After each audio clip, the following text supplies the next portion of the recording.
Hello YouTubers out there, this is Jerry Saravia at the movies. So today we're talking about Lillian Gish, an actress who's probably best known for appearing in the 1915 film Birth of a Nation. Of course, she's appeared in a lot of films and has been on stage for quite some time.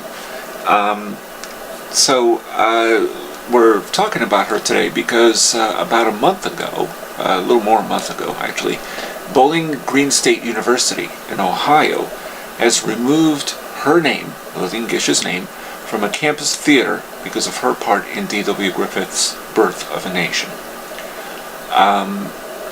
Now the film, as I'm sure some of you know, The Birth of a Nation was full of racist imagery and was seen as a film that was meant to help the Ku Klux Klan movement, which it did. So the students requested a change. Now let's be fair, it wasn't so much just any students.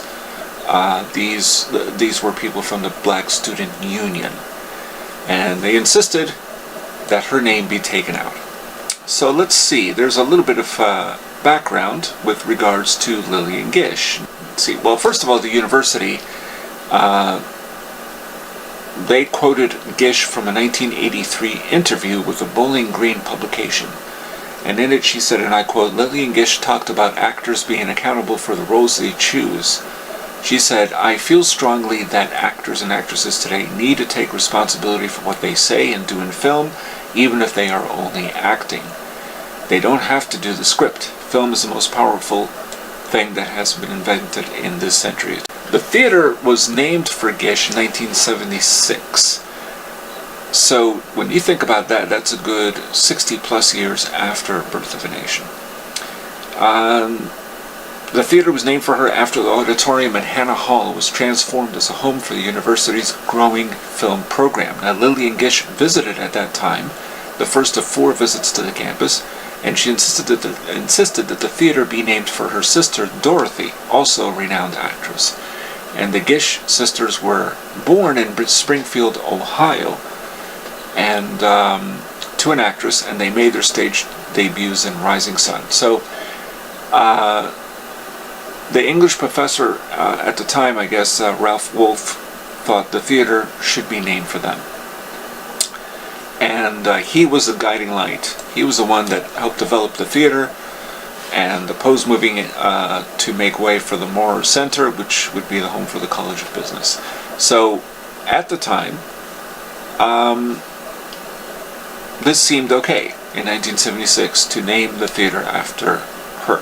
However, in a message from February 20th, actually, so it's a little further back this year, to the university committee, Bowling Green State University President Rodney Rogers said that concerns have been raised about the theater being named in part after the actress Lillian Gish, whose extensive credits, of course, on film, stage, and television include starring in Birth of a Nation.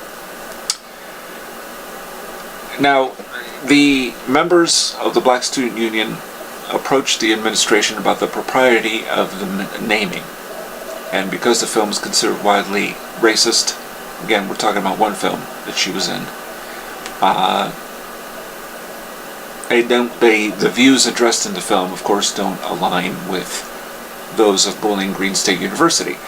They don't take into account other films that Lillian Gish was in. So in particular, she was also in Griffith's own Intolerance, which dealt with the world history in general. She was also in the interracial drama Broken Blossoms in 1919, which was also directed by D.W. Griffith. And when you look at that film, that is a complete reversal of anything in Birth of a Nation, which was, of course, released 4 years earlier. Not to mention she was in Night of the Hunter and the 1967 film of Graham Greene's The Comedians, in which her character challenges Haiti's dreaded secret police and demonstrates her outspoken belief in universal brotherhood among races and nations. So why are these films not being thought of? Why is it that because of her part in a film like Birth of a Nation, when you cite something that she said 70 years later, that you want to take her name off of there? And does that also include taking out Dorothy Gish's name? I'm not clear on that. Now, Of course, there are people that have come out and said in support of keeping her name on there, name for the theater. James Earl Jones, Helen Mirren, Martin Scorsese, an open letter to retain her name. Now, both were Ohio natives, but not alumni of the school, which is important to mention. But nonetheless, we're not taking into account other films that she was in. So, what does this mean? What is going on? Why? We hear about all sorts of things, whether it's God Bless America, sung by that singer from the 1930s, and removing the song and, of course, her statue, because she sang some racist songs, some which were a little more satirical back in the 1930s. Why suddenly do we want to revise history? Lillian Gish never did blackface. She never played a stereotype of any kind. She just happened to appear in a film where white people played, blacks. And it was all done in a very racist, the worst kind of racist caricatures. But it doesn't diminish the importance of that film, which is a very well-made film and morally problematic. So you should be able to discuss both things, especially in university. And this is very troubling, because God forbid that Neil Diamond is named for any school at all. I don't know if he is or not. But if anyone looks at the fact that he was in the 1980 remake of Jazz Singer, they might have some issue, because in that film he does put on some blackface.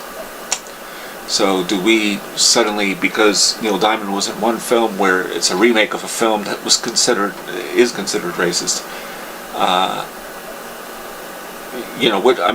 where did we start drawing the line here? Anything can be upsetting. So I think it's wrong to diminish her talent that was self-evident, that nobody had a problem with in 1976. Because I think they also have her letters and other sorts of personal effects from Lillian Gish in this university. Ignoring the film doesn't help. You have to deal with the reality. You can't encase yourself in a bubble and pretend that cinema history somehow began with whatever's the most woke thing now. Don't diminish her talent, because there are many other actors and directors who have been involved in films that could be considered morally problematic, that could be considered racist. Shirley Temple wore blackface once in a movie. Are we going to condemn her for the rest of her days? And she's no longer around to speak up for herself, and neither is Lillian Gish. So, anyway, what do the rest of you think? Do you think that this school should be renamed because of her association in one film that is considered morally problematic and infamous for its racist imagery? Or can we just let that go and let it be a teaching moment, a way of learning about somebody,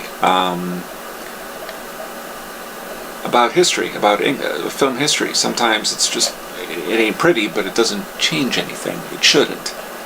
Whether it's Marlon Brando that played an Asian character in one movie, or, God, there's so many actors who played Asians. Back in the day, you can't condemn them all. You could try, but it's a fruitless thing. If somebody were to try that now, that's a different story.